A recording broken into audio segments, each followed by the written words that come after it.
Self-improvement isn't about self-love. It's not about, oh, manufacture a sense of well-being, love yourself no matter what you do, forgiveness in all situations. You can just keep doing what you're doing. Just feel better about yourself, and your life will be way better. Why do you beat yourself up for the things you do? Being kinder to yourself.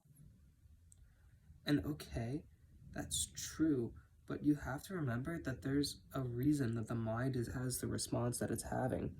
There's a reason that the mind is beating yourself up. You have to be able to differentiate the times when the mind is beating itself up for something that doesn't matter and when the mind is beating itself up for something that signifies change. Because that's the thing with self-improvement.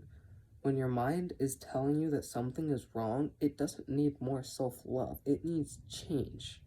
If you feel bad about yourself because you keep trying to lose weight but you keep falling off the wagon, you don't need more love. You just need a little kick in the butt. That's what you need. And I'm not saying be unkind to yourself when you're getting back into whatever you're doing. I'm saying that you need to do it with full emphasis on change. And as in you're not accepting your current situation, which is what many self-help gurus teach right nowadays. You're accepting the fact that whatever circumstances have led you to become the way you are right now are in the past, and that all you can deal with are in the present.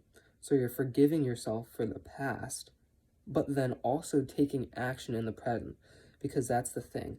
Self-love doesn't really work by itself. Self-improvement works by itself, but it can cause burnout if it's not paired with self-love. The thing is, you need both of them together. They're inseparable. It's not that self-help is bad for you, but if you do enough of it and you don't build it on a base, on a solid foundation of love for yourself, then it's going to eventually come crumbling down in the form of a return of all your past addictions, right? So remember that the past is unchangeable and that the future is brought about by the present. Every single moment is a choice to improve yourself or not. And every single moment you need to make the choice to improve yourself. This may not always come in traditional forms, because sometimes the way and the thing that you need the most right now is to relax. This seems like it's super contradictory to what I'm saying. It's not. No. Even military generals know that once in a while you need to take a day off. David Goggins himself, the man who's run thousands of miles, run an ultra marathon, run an ultra triathlon, and an ultra Ironman, says that he takes days off, and that they're extremely important. You need days off, okay? But the problem is, people are taking days off when they haven't had any days on yet, okay? You need way more days on than you have days off, okay?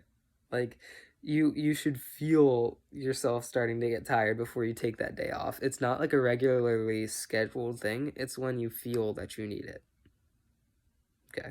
So, in conclusion, you don't need more self-love.